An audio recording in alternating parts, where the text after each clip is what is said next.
is not usually one of the the bigger topics on the list of things that people want to fix. So I think that we should bump it up there. Good. Live from the 22 News Broadcast Center, this is 22 News at 11. I don't know if this stuff's still in there, but it was burning pretty good.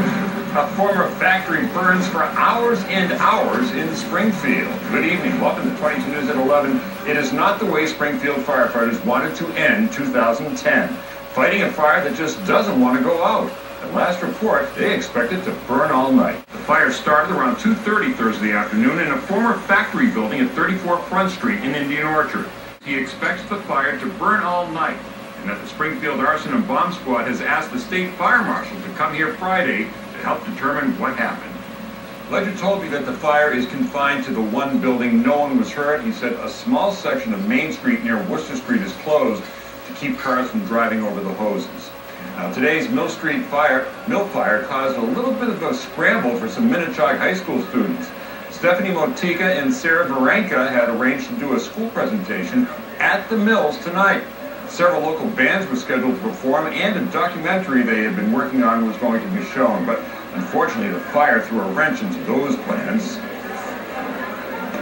Everything was in place, everything. We had it all perfect. We had a checklist. We had our cars packed up, and her mom gets a call from her brother-in-law saying that the mills was on fire. And calling, and then the lady's like, there's going to be an investigation. No one can get in or out. She's locked in her office, and we were just like, what do we do? Well, the girls needed to find a venue, and fast, to accommodate the large number of people attending. Luckily, they were able to move their presentation to Hamden Town Hall, where they were allowed to use the auditorium.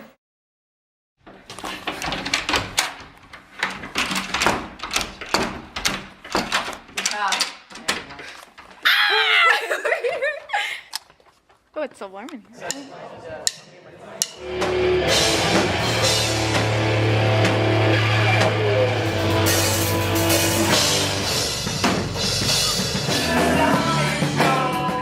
I suffered from depression. Every day I'm depressed.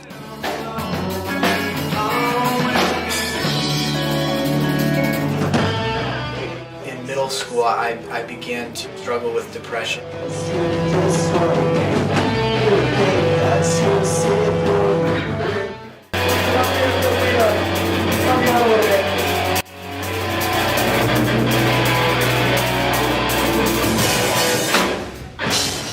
My uncle actually killed himself from an overdose of heroin.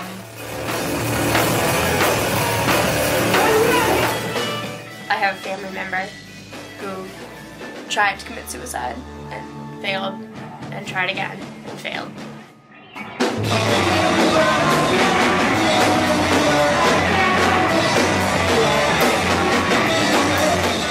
My roommate actually was also a victim of depression.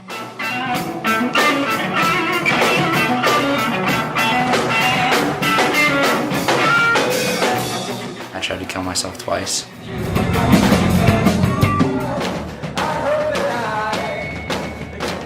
Been in and out of hospitals for it.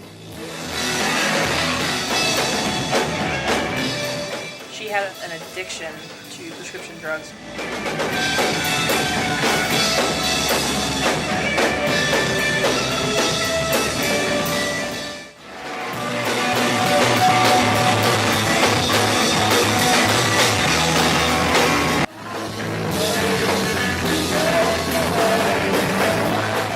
My close friend this past summer tried to commit suicide.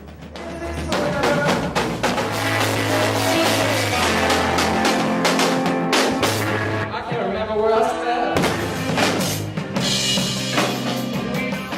My grandfather was manic, depressive, and bipolar.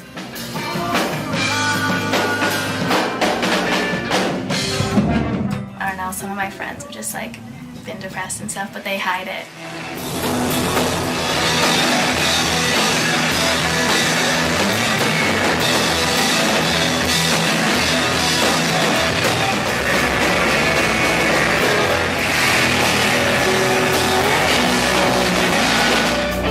Thank you so much.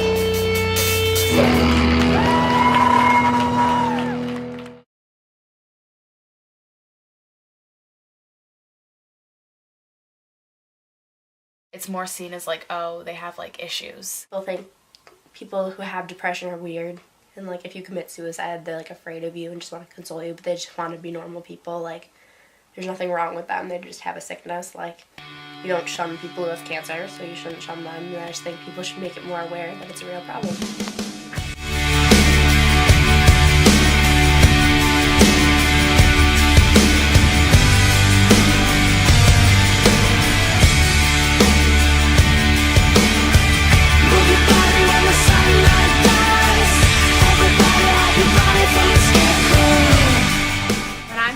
I put on music really, really loudly, like the really corny music. Like, there's a song by Mika, Big Rose, You're Beautiful. That's a good song. That song inspires me, and I just like dance around my room, like screaming at the top of my lungs. Hold your breath when a blackbird flies. Count to 17 and close your eyes. I'll keep you safe inside.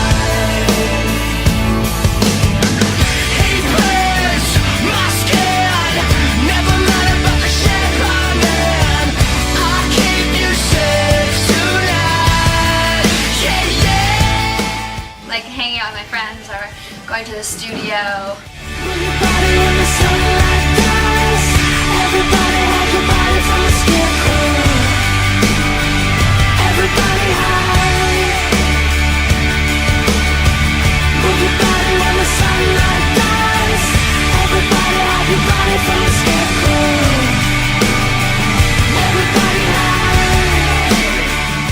I just keep reminding myself that there's a purpose for why I'm here, and there's a reason that I've been given another day to go and impact the world.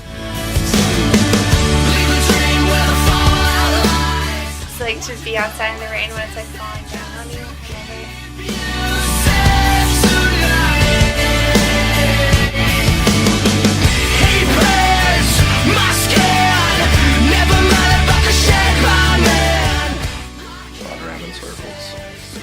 Make some cookies.